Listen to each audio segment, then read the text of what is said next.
अखिलेश का कितना खेल खराब करेंगे ओवैसी बसपा से हाथ मिलाए तो सपा मुश्किल में। पिछले विधानसभा चुनाव में 7 सीटें गंवाई थी। हाल में बिहार और महाराष्ट्र में चुनावी सफलता के बाद ओवैसी की पार्टी ऑल इंडिया मजलिस-ए-इत्तेहादुल मुस्लिमीन AIM ने यूपी में अपनी सक्रियता बढ़ा दी है। पार्टी के राष्ट्रीय अध्यक्ष असदुद्दीन ओवैसी और उनके भाई अकबरुद्दीन ओवैसी समेत स्थानीय नेता खुलकर सपा सरकार को चुनौती दे रहे हैं। ओवैसी ने तो यहाँ तक कह दिया कि वो अखिलेश यादव की दुकान बंद कर देंगे।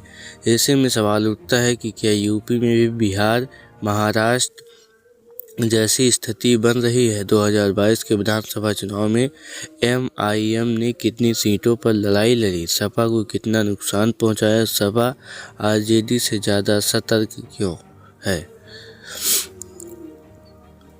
महाराष्ट्र की सफलता के पीछे सपा की अंदरूनी लड़ाई का क्या रोल था? यूपी में AIM का चेहरा कौन है? पार्टी यहाँ नाकाम क्यों रह सकती है और कामयाबी के क्या रास्ते हैं? इन सवालों के जवाब में जानेंगे इसमें। AIM के लिए यूपी में बिहार और महाराष्ट्र जैसी जमीन नहीं। वरिष्ठ पत्रकार हसन एजाज कहते हैं, AIM के लिए यूपी में बिहार और महाराष्ट्र जैसी जमीन नहीं है।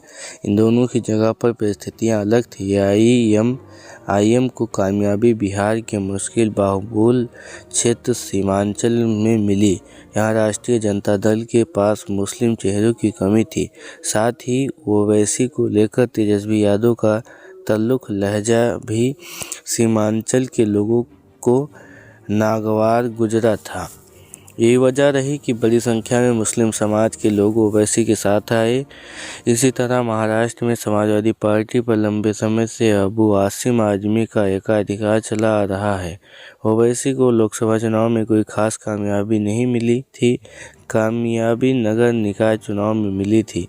इसमें मुख्य वजह सपा की अंदरूनी लड़ाई थी। सपा के पास हर क्षेत्र में मुस्लिम चेहरा। जहां तक बात यूपी की है, यहां तक कि समाजवादी पार्टी के पास लगभग हर जिले में मुस्लिम चेहरा है। AIM की निगाह भी इन्हीं इलाकों पर है, खासकर उन जिलों में जहां मुस्लिमों की अच्छी आबादी है।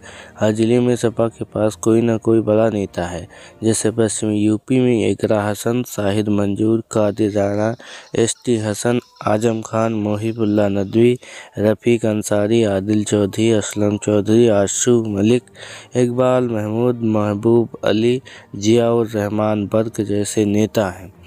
इसी प्रदेश के बाकी हिस्सों में भी मुस्लिम नेताओं की कमी नहीं है। कानपुर में सोलंकी परिवार, हरदोई में आसिफ खान उर्फ बब्बू, सुल्तानपुर में शाकील अहमद, ताहिर अली, लखनऊ में इंसराम अली, रेहान रफ़ीक, गाजीपुर में अफजाल अंसारी, बलिया में जियाउद्दीन रिजवी, भदोही में जाहिद बेग जैसे नेता समाजवादी पार्टी के प्रमुख चेहरा हैं। 2022 में कैसी थी AIM की परफॉर्मेंस? सपा के लिए AIM को पूरी तरह इग्नोर करना भी आत्मघाती होगा। 2022 के चुनाव में 95 सीटों पर AIM के ने चुनाव लड़ा था। कई सीटों पर सपा के प्रत्याशियों की हार के अंतर से ज़्यादा वोट हासिल किया था। जिन 95 सीटों पर AIM लड़ी, वहां भाजपा और उसके सहयोगियों ने 51 सीटें हासिल की, जबकि सपा और उसके सहयोगियों को 44 सीटें मिली। 7 सीटें ऐसी थीं जहां सपा की हार का अंतर AIM के प्रत्याशी को मिले वोट से कम था। AIM ने 2 सीटों पर हासिल किए थे 20,000 से अधिक वोट। 2022 के यूपी विधानसभा चुनाव AIM का वोट से 0.5% था। उसे एक भी सीट पर जीत हासिल नहीं हुई थी। इससे कुल 4.5 लाख वोट मिले थे।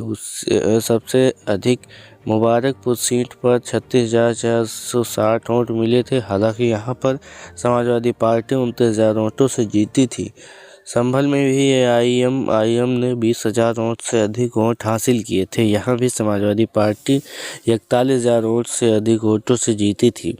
AIM की सबसे खराब परफॉर्मेंस शामली के थाना भवन सीट पर थी, जहाँ उसे केवल 325 वोट मिले थे। आरजेडी के मुकाबले सपा ज़्यादा सतर्क क्यों? बिहार में आरजेडी ने एआईएमआईएम को लेकर काफ़ी तल्ख टिप्पणियां की थी। इसका सीधा नुकसान उसे मुस्लिम बाहुल्य सीटों पर हुआ, लेकिन यूपी में सपा ज़्यादा सतर्क है। अखिलेश यादव ने ओवैसी के मसले पर अपने प्रवक्ताओं को भी मुंह बंद रखने की सलाह दी है। यूपी में मुस्लिम यादव समीकरण और पीडीए राजनीति सपा के पक्ष में ज़्यादा मजबूत है। कौन है यूपी में एआईएमआईएम का चेहरा? यूपी में एआईएमआईएम का आधिकारिक चेहरा प्रदेश अध्यक्ष शौकत अली हैं। शौकत अली अलग अलग जिलों में अभी से छोटी छोटी सभाएं कर रहे हैं। वह अक्सर विवादों में भी रहते हैं। हाल ही में उन्होंने एक विवादास्पद नारा दिया था, हम दो हमारे 2 दर्जन। वो सपा पर सीधा हमला बोलने से भी नहीं चूकते। उनका कहना है कि सपा ने मुसलमानों को डिस्पोजेबल ग्लास की तरह इस्तेमाल किया। शौकत अली ऐलान कर चुके हैं कि 2026 का जिला पंचायत चुनाव, 2027 का विधानसभा चुनाव सभी 75 जिलों में लड़ेंगे। असदुद्दीन ओवैसी के भाई अकबरुद्दीन ओवैसी भी यूपी विस्तार की बात कर रहे हैं। यूपी में एआईएम अपने नेता असदुद्दीन ओवैसी और अकबरुद्दीन ओवैसी के चेहरे पर भी वोट मांगेंगे। बसपा के साथ आने पर सपा को होगा ज़्यादा नुकसान। और इस पत्रकार सैयद कासिम कहते हैं, अगर एआईएमआईएम और बसपा का गठबंधन होता है तो सपा का सीधा नुकसान होगा। दोनों दल मिलकर लड़ते हैं तो बड़ी संख्या में मुस्लिम वोट सपा से छिटक सकते हैं। एआईएमआईएम की तरफ से शौकत अली भी इसका इशारा कर चुके हैं। हालांकि मायावती कहती रही हैं कि 2027 के चुनाव में वो किसी के साथ समझौता नहीं करेंगी। कुल मिलाकर अगर एआईएमआईएम और बसपा साथ आते हैं तो यूपी में मुस्लिम दलित गठजोड़ से इसका फायदा दोनों ही दलों को हो सकता है।